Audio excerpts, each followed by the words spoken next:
So hey, Terry D. Um, could you tell us a little bit about yourself and your role in Howard area community center Yeah, and about the clubhouse, the expo? yeah. So here at Howard Area Community Center, there's quite a few different departments. The department that I work with is the youth department. Hmm. So And how long have you been working at in the youth department? I've been working with the youth department. I want to say about a good 8 years now. Wow. No, yeah, it's 8 years because it's 2019. Sorry, a lot of time has been flying. And what did you start off as a client of the youth department, or did you just start working here right away? So I started out. So here at the youth department, yes, I was a client. I came in working on different projects using Photoshop. I was actually at that time the clubhouse coordinator was Jeff Sweet, and eventually when he was leaving the agency, he suggested, he was like, hey, you know what? Since Terrance has been part of the clubhouse, he knows a lot of the clubhouse culture, and he has a background in technology and has a connection with a lot of the youth here. Go ahead, give him a shot. So he talked to me, interviewed, and boom, here I am. So what I do now, a lot of the fun paperwork, behind the scenes stuff, but then also when I actually get to do a lot of the groundwork is actually working with youth, teaching them how to create their own events, specifically like making conventions, video game tournaments, helping facilitating them to be able to compete in competitions, STEAM competitions specifically. Steam? STEAM, so science, technology, Oh, yes. engineering, arts, and math. And the most recent they thing, add the arts in there.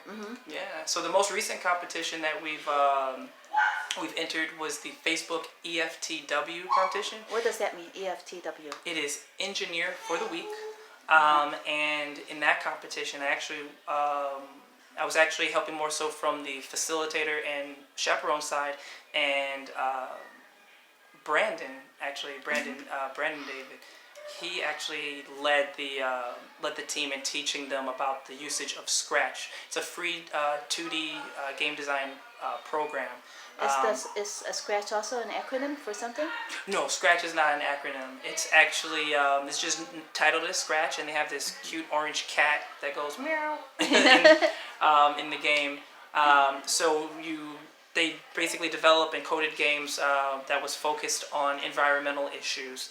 And recently, in May, they became finalists, and Facebook flown them out to San Diego, California. So we all flew out there, and then they got to compete against about 30 other after-school programs. Okay. And our program we tied for like fifth place. Oh, that's with many good. others. That's very good. So we're competing again. Right now it's during the fall session, and then we're also competing. We're also competing in regards to film, and as you know, we're the Clubhouse program, and we have clubhouses all over the world. So all over the U.S. and all over the world. And Under now, what umbrella? under the Clubhouse Network umbrella. Oh, okay, I see. So we will be competing against other Clubhouse programs in game design, film, graphic design, storytelling, narrative.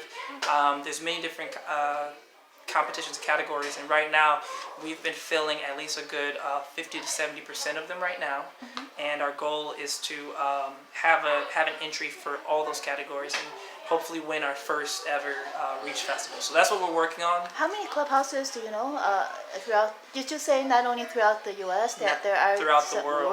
How many? Yeah, so Just approximately. yeah, I know it's well over 100, and I think it's over 120.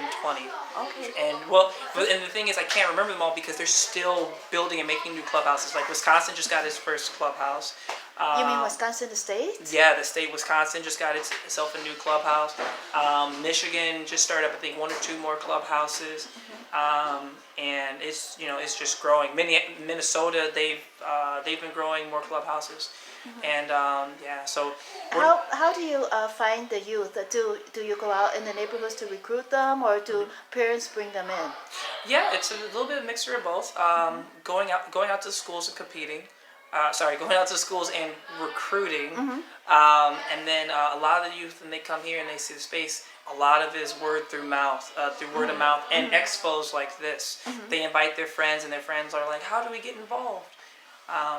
Recently, we've had a huge increase of middle schoolers actually joining our program because we care and respect the game Roblox. Roblox, for a lot of after school programs and places that work with kids and have computers, a lot of places feel like, oh my gosh, it's such a big distraction. All they want to do is play Roblox all day. But what we've done is we utilize Roblox as a way of like, hey, if you finish your homework, then yes, you can play Roblox. But also, more importantly, we've been using it for many STEAM projects because you can actually create games in Roblox and find ways to actually create and build community, which also leads to more communication amongst youth. Does Roblox have obstacles that the youth learn to overcome so that hones their problem-solving skills? Because that's what it sounds like. Yes, it definitely does that. So for example, like I would say one challenge and barrier for well, okay, I'm thinking about like far as in the future when it comes to college and careers.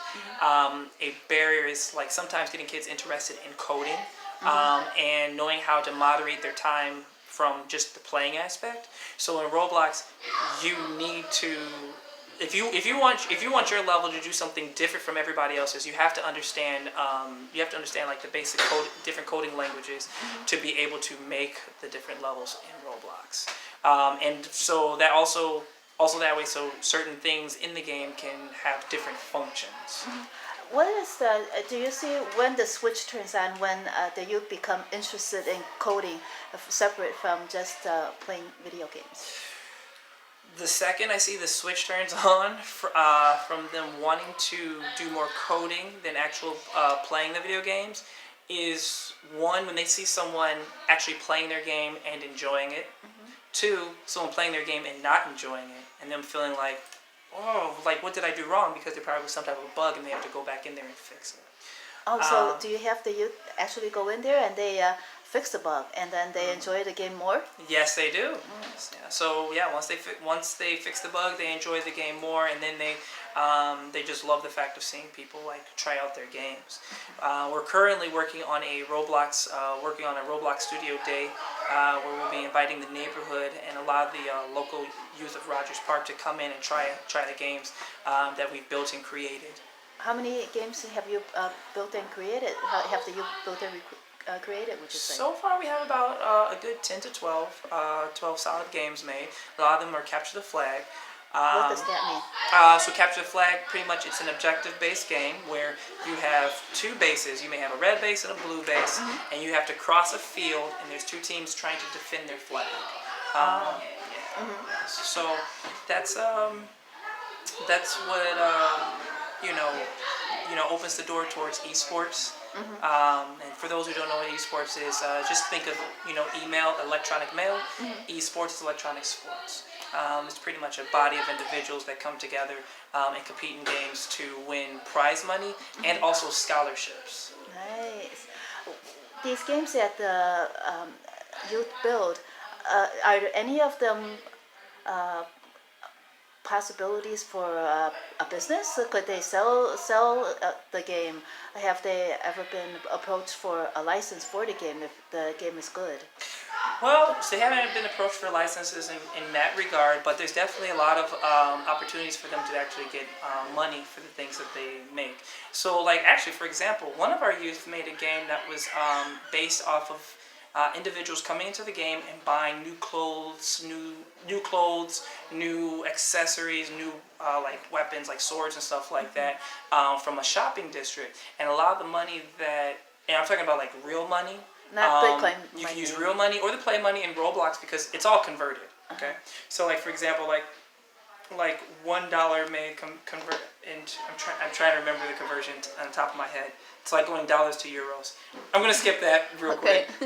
But the purpose of it is so they're building commerce, and that money is supposed to go towards their in-game like non-for-profit to give money to youth that don't have enough money to get Robux and buy things in the game. So it was a concept and idea one of our youth have started and worked on. Hopefully we can get it completed. Just right now during the summer we have like such a huge influx of youth, and That's good. we've been doing really good at like facilitating a space that's like supportive in what they want to do, and they just pretty much excel. How has the percentage of youth risen over the years? Do you have like off the top of your head? You know, to be honest with you, the best way I can't give a good example like as far as the numbers go. Like if it's just constantly staggering higher and higher, like over time, because it fluctuates due to different changes, like in regards to them needing like homework help, kids moving away and things of that sort. But far as when it comes to growth in youth being interested in STEAM projects, I mean it's a staggering number, because we've been using things that they care about. Like I said, like going back to Roblox, like. Some kids, you may want to introduce them to a whole nother software program. You can create games in it all you want to. The kid may not be interested in that. But once you say Roblox, they just lose it, and a spark is lit. So when they come in, do they already know what Roblox is, or is Roblox something that you created over here? Yes, like just about almost every kid under the age of 13 knows what Roblox is. Oh, okay. I think some kids are born into the world looking to play Roblox. So yeah, they definitely already know what Roblox is. A lot of them probably don't know the potential and the careers you can get out of Roblox from a constructive standpoint, because I think they're not getting enough of the support of being taught that